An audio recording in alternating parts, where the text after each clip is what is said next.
बात रंग इंडिया में आपका स्वागत है। मैं हूं कुमार अनिल। केंद्रीय गृह मंत्री अमित शाह आज मुजफ्फरपुर पहुंचे। उन्हें बिहार में हुई जाति गणना पर नीतीश कुमार और तेजस्वी यादव की प्लानिंग पहले से मालूम है। उन्हें यह भी पता है कि अगर नीतीश कुमार कामयाब हुए तो देश में उनका कद काफ़ी बढ़ जाएगा। और सबसे महत्वपूर्ण बात यह कि शाह को मालूम है कि अगर नीतीश कुमार कामयाब हुए तो बिहार में भाजपा का किला ध्वस्त हो जाएगा। साथ ही उन्हें यह भी चिंता सता रही है कि बिहार से उठा तूफान कहीं यूपी में उनका जहाज़ डुबो न दे। यही कारण है, यूपी की चिंता कारण है और पूरे देश की चिंता कारण है कि वे 5 राज्यों का चुनाव छोड़ करके बिहार के मुजफ्फरपुर पहुँचे। और इसीलिए अमित शाह ने नीतीश कुमार की प्लानिंग को फेल करने के लिए अपने तरकश का आखिरी तीर, अपना ब्रह्मास्त्र आज चला दिया। अब सवाल है कि उनका ब्रह्मास्त्र बिहार में काम करेगा या दिवाली की छुरछुरी पटाखे की तरह मिनटों में खुद भस्म हो जाएगा। अमित शाह का ब्रह्मास्त्र क्या है, उसकी चर्चा करने से पहले याद कर लेना जरूरी है कि अमित शाह ही नहीं, प्रधानमंत्री नरेंद्र मोदी भी और पूरी भाजपा बिहार की जाति गणना से परेशान है। 5 राज्यों में जहां चुनाव हो रहे हैं वहां कांग्रेस ने इसे बड़ा मुद्दा बना दिया है। प्रधानमंत्री को बार बार अपनी जाति तक बतानी पड़ रही है। इसके बावजूद नीतीश कुमार का तीर उनका पीछा नहीं छोड़ रहा है। 5 राज्यों के अलावा अब भाजपा के गढ़ यूपी में भी यह मुद्दा धीरे धीरे गर्म हो रहा है। 5 राज्यों के चुनाव के बाद राहुल गांधी यूपी में इस मुद्दे पर पदयात्रा निकाल दें तो आश्चर्य नहीं होना चाहिए। फिर तो 2024 चुनाव लोहे का चना हो जाएगा। अमित शाह 5 राज्यों का चुनाव छोड़कर बिहार के मुजफ्फरपुर पहुंचे तो इसीलिए कि इसी हफ्ते बिहार से एक तूफान उठ सकता है जो पूरे देश को अपने आगोश में ले सकता है। अमित शाह को मालूम है कि 6 नवंबर से बिहार विधानसभा का सत्र शुरू हो रहा है। जो शीतकालीन सत्र दिसंबर में शुरू होना चाहिए था वह 1 महीना पहले ही नीतीश कुमार शुरू कर रहे हैं। समझ लीजिए बड़ा खेला होने वाला है।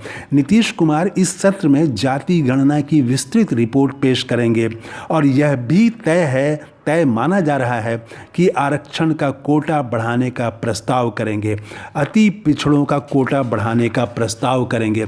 पिछड़ों के लिए 60% या उससे भी ज़्यादा 70% आरक्षण का प्रस्ताव ला सकते हैं। इसके लिए वे पहल भी कर सकते हैं।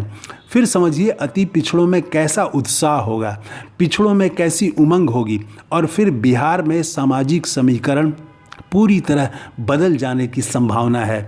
अति पिछड़े जो नीतीश कुमार से छिटक कर भाजपा की तरफ चले गए थे वे वापस नीतीश कुमार की तरफ आ सकते हैं और माइनस अति पिछड़ा भाजपा क्या बचेगी यह समझा जा सकता है। बिहार से उठा यह तूफान सबसे पहले यूपी को अपनी चपेट में लेगा, फिर पूरे देश में मांग जोर पकड़ेगी और तब 2024 का परिदृश्य क्या होगा इसकी कल्पना हम और आप कर सकते हैं। तो भाजपा का नेतृत्व भला कैसे कल्पना नहीं कर रहा होगा। तो आज अमित शाह मुजफ्फरपुर पहुंचे और उन्होंने जाति गणना को नीतीश और तेजस्वी के सामाजिक न्याय के पिच से खींचकर अपने पिच पर ले जाने की कोशिश की। अमित शाह ने कहा कि जाति गणना में यादव और मुसलमानों की संख्या जानबूझकर बढ़ाई गई है और अति पिछड़ों की संख्या घटा दी गई है। नीतीश कुमार तुष्टीकरण की राजनीति कर रहे हैं। ये है अमित शाह का आखिरी तीर, यानी तुष्टीकरण का आरोप। अमित शाह के भाषण के बाद अब जाति गणना का सवाल सामाजिक न्याय का सवाल बना रहेगा या यह तुष्टीकरण का सवाल बन जाएगा। जाति गणना को नीतीश और तेजस्वी सामाजिक न्याय का मुद्दा बना पाने में सफल होंगे या भाजपा इसे तुष्टीकरण बताकर अपना आधार बचा ले जाएगी। तो अब राजनीतिक संघर्ष सामाजिक न्याय बनाम तुष्टीकरण के बीच होगा। पक्ष और विपक्ष, इंडिया गठबंधन और एनडीए दोनों के लिए यह प्रश्न जीवन और मरण का प्रश्न बन गया है। नीतीश कुमार आरक्षण का कोटा 60 या 70% करने की मांग करेंगे और अमित शाह इसे तुष्टीकरण कहेंगे। अमित शाह के भाषण के बाद जदयू के अध्यक्ष ललन सिंह ने कहा कि जाति गणना 100% सही हुई है, इसमें कोई गड़बड़ी नहीं है। अति पिछड़ों की संख्या घटी नहीं है बल्कि बढ़ गई है। तेजस्वी यादव ने कहा कि अगर जाति गणना में गड़बड़ी हुई है तो प्रधानमंत्री नरेंद्र मोदी पूरे देश में जाति गणना करा दें, उन्हें भला कौन रोक रहा है।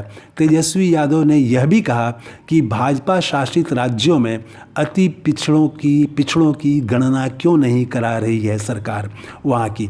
उन्होंने यह भी पूछा कि बीजेपी में कितने मंत्री ओबीसी या एससी एसटी के हैं बताइए, और उन्होंने यह सवाल खड़ा किया कि बिहार से केंद्र सरकार में कितने कैबिनेट मिनिस्टर हैं बताइए। 0 हैं, 0। तो ये है हमारा नया वीडियो। आपने इस चैनल को अगर अभी तक सब्सक्राइब नहीं किया है तो ज़रूर कर लें। जय हिंद।